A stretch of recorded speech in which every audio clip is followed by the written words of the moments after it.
My grandmother told me a scary bedtime story. Years later, I found out that the story she told me was horrifyingly true. I watched from a distance while my grandma and grandpa fished on their lake in the backyard. But one thing confused me. While grandpa cast his line and watched his rod, waiting for the anticipated tug of a fish, Grandma's gaze remained fixed across the lake, her head tilted intently towards the dark fringe of woods. I never saw her look at the bobbing lures. She didn't even seem interested in fishing at all. I thought that maybe she simply enjoyed looking at the trees, but a nagging feeling persisted. There was more to her gaze than a simple love for nature. It was summer break, and I decided to spend it at my grandparents' house in Knoxville, Tennessee. They lived in a two-story house, recently built in 2018. It connected directly to a lake, with a dock jutting out on the far right side, where my grandpa kept his bass boat. My grandparents were a sweet and quiet couple. They kept to themselves most of the time, living a peaceful life in their little corner of the world. Every summer, though, my visits became a tradition. Grandma's invitation was always an automatic yes. Her warm smile and gentle voice, a beacon calling me back. There were countless things to love about my grandma. Her kindness and generosity at the top of the list. If I wanted something, it was usually an automatic yes from her too. But one of the things I truly cherished most was her stories. Unlike Grandpa, who mostly stuck to tales of his time in the military, exciting stories filled with bravery and adventure. Of course, Grandma was a bottomless well of stories. Whether it was a funny story from her childhood, a heartwarming story about a kind neighbor, or a fantastical bedtime story that transported me to magical lands, Grandma always had one on hand. She was one of those special grandmas who could weave a story from thin air, her words painting vivid pictures in my mind.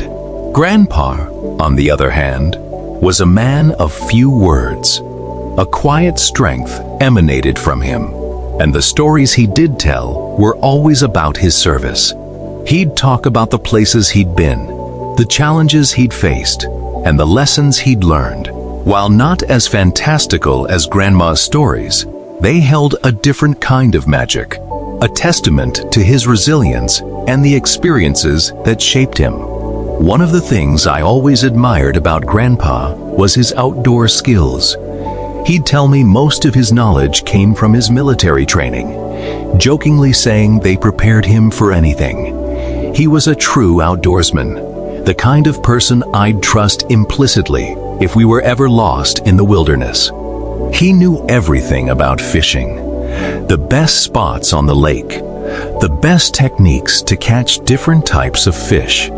Some of my favorite memories were spent on his boat, cutting through the cool morning water, the sun rising over the horizon, and the gentle hum of the motor, a comforting lullaby. Every night, Grandma dipped into her seemingly endless well of stories. I never quite understood how she did it. Her mind was like a sprawling library, shelves overflowing with stories to tell. One night, she'd tell me a story of brave knights seeking vengeance, their swords gleaming in the sun. Another night, she'd tell me a story of a land shimmering with magic spells and cursed lands. Then there were the scary stories. Now, Grandma usually avoided them. She knew how they affected me. But the thing about those stories was the detail. Oh man, the detail. They were so vivid, so real. It felt like I was peeking through a crack into another world. A world where the monsters and creatures she described lurked. A world so terrifying that I felt like falling through that crack would kill me. Every night was the same routine. Nestled under a patchwork quilt in the guest room, I'd wait with bated breath. The soft click of the doorknob was my cue. Grandma, her face etched with a lifetime of stories, would enter, a gentle smile gracing her lips. She'd pull up a rocking chair, its rhythmic creak adding to the lullaby effect. Then, in a warm voice, she'd begin telling me a story. One night, though, tucked under the patchwork quilt, I waited for Grandma's nightly visit. The soft click of the doorknob announced her arrival. "Ready for another story?" she asked, her voice a warm rumble. I nodded eagerly. Nights at Grandma's were journeys to magical lands, each story more thrilling than the last. But tonight, I craved a different kind of story, a different kind of excitement. "Can you tell me a scary story tonight, Grandma?" I blurted out. A flicker of surprise crossed her face, followed by a thoughtful pause. Unlike her usual repertoire of action-packed adventures, her stories had always steered clear of scary ones. She sat beside me on the patchwork quilt, her usual mischievous eyes replaced by a thoughtful gaze.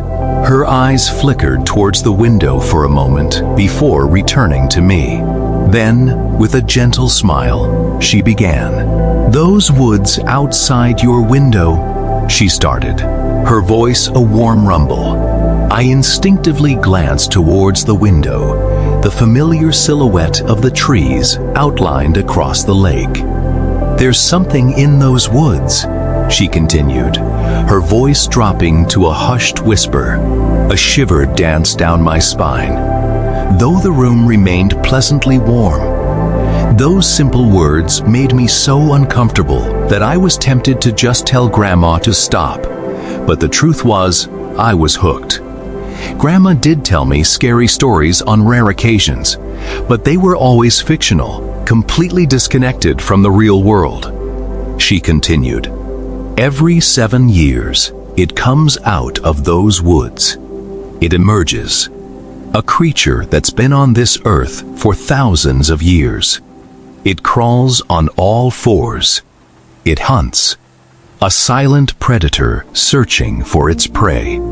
I began to tense up a little. The room remained quiet, but the air felt heavy.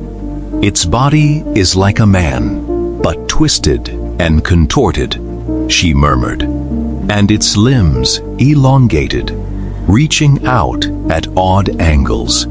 Its skin is black as coal, making it difficult to spot during the night."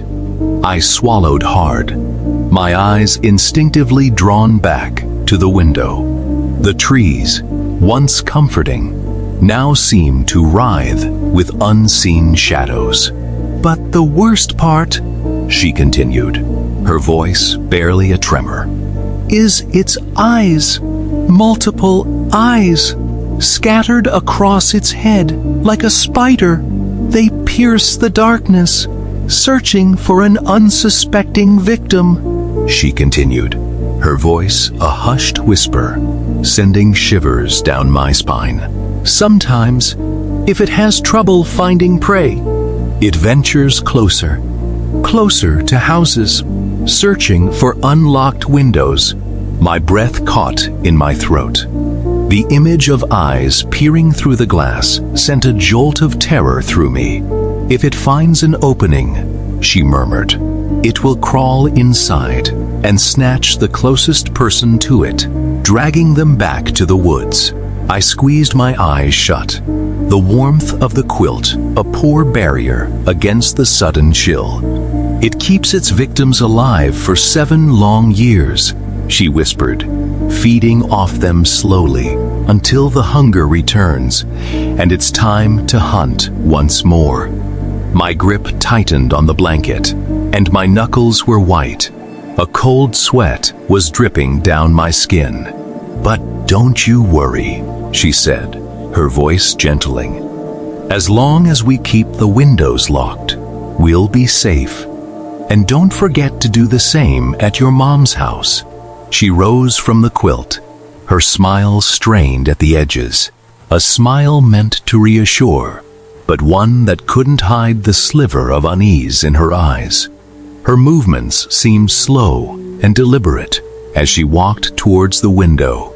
My eyes followed her, my heart hammering a frantic rhythm against my ribs. She stared out of the window for a moment, as if checking to make sure the thing wasn't around. And then she checked to make sure the window was locked. Just as she was about to turn away, I blurted out, unable to contain the question that had lodged itself in my throat. "Grandma, have you ever seen it?" She paused for a few moments, a flicker of something unreadable crossing her face, before a reassuring smile crept onto her lips. She didn't answer me. She simply leaned down and kissed my forehead, a gesture filled with a strange intensity. "Good night, darling," she whispered. Then, with a gentle click, she shut my door behind her. I was awake for most of that night, staring at the darkened window pane.